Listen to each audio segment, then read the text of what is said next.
Mercoledì 24 giugno, Natività di San Giovanni Battista. È il 176esimo giorno dell'inizio dell'anno, ne mancano 190 al termine. Il sole sorge alle 5:23, tramonta alle 21:03. La luna sorge alle 8:24, tramonta alle 23:42.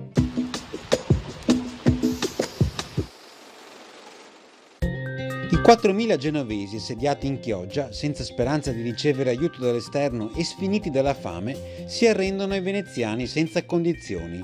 A Venezia esplode l'entusiasmo popolare. È la fine della guerra di Chioggia, durata quasi 2 anni.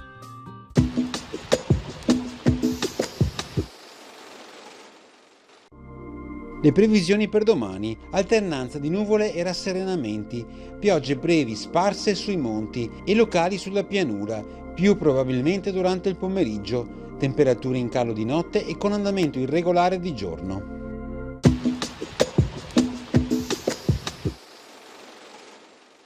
Attorno al 1930, sul massiccio del Monte Grappa, sono stati costruiti dei sacrari, mausolei o cimiteri monumentali, per custodire le spoglie dei valorosi soldati italiani, austriaci, ungheresi, tedeschi, inglesi e francesi, morti dall'ottobre 1917 al novembre 1918 sul Grappa e sul Piave.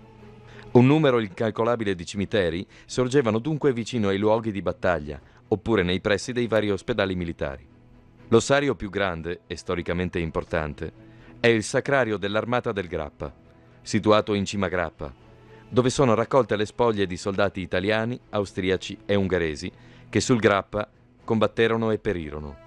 Il Sacrario militare di Cima Grappa fu progettato dallo stesso architetto del Sacrario militare di Re di Puglia, Giovanni Greppi, e da Giannino Castiglioni, scultore.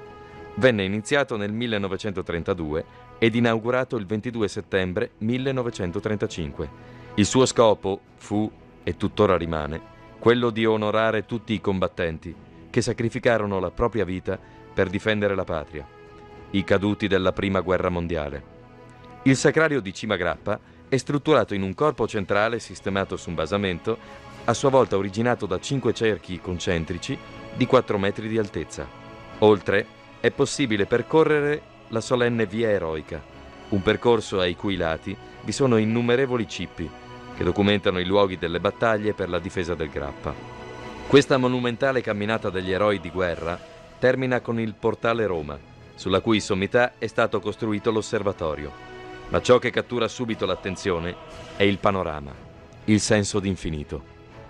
Lo sguardo può perdersi a mirare tutta la straordinaria pianura veneta, fino alla laguna di Venezia e al mare Adriatico verso sud, oltre che l'arco alpino, con le sue imponenti Dolomiti a nord.